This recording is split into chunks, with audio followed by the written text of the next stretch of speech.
একটি ছোট রোদে ভরা গ্রামে থাকত রাফি নামের এক ছেলে, যে ছবি আঁকতে খুব ভালোবাসত। প্রতিদিন ভোর হওয়ার আগেই সে ঘুম থেকে উঠত। হাতে থাকত পুরনো রং তুলি আর একটি খালি ক্যানভাস।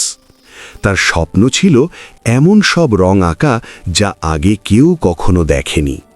কিন্তু অনেক সময় রাফির মনে হতো সে খুবই ছোট। তার আঁকা ছবিগুলো কখনোই তার পছন্দের বড় বড় বইয়ের ছবিগুলোর মতো হতো না। একদিন উজ্জ্বল হলুদ পালকের একটি ছোট পাখি এসে তার জানালার ধারে বসল।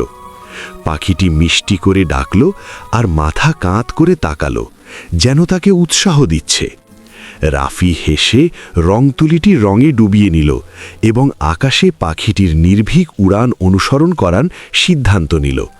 সে আঁকল সূর্যের আলো ঝলমল রেখা, পাহাড়ের বাঁকানো ঢেউ আর নিচে বয়ে যাওয়া নদীর চিকচিক আলো।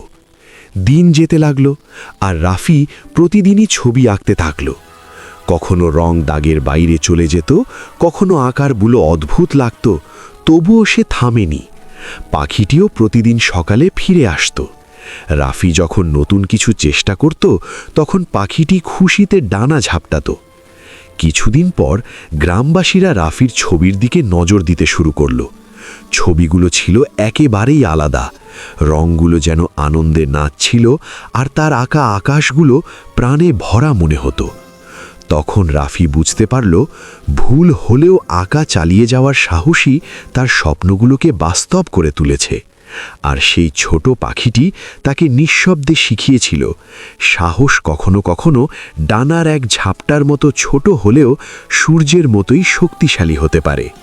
রাফি কখনোই ছবি আঁকা বন্ধ করেনি, আর যখনই তার মনে সন্দেহ আসত, সে পাখিটির কথা মনে করত আর মনে করত আবার চেষ্টা করার মধ্যেই লুকিয়ে আছে আসল জাদু।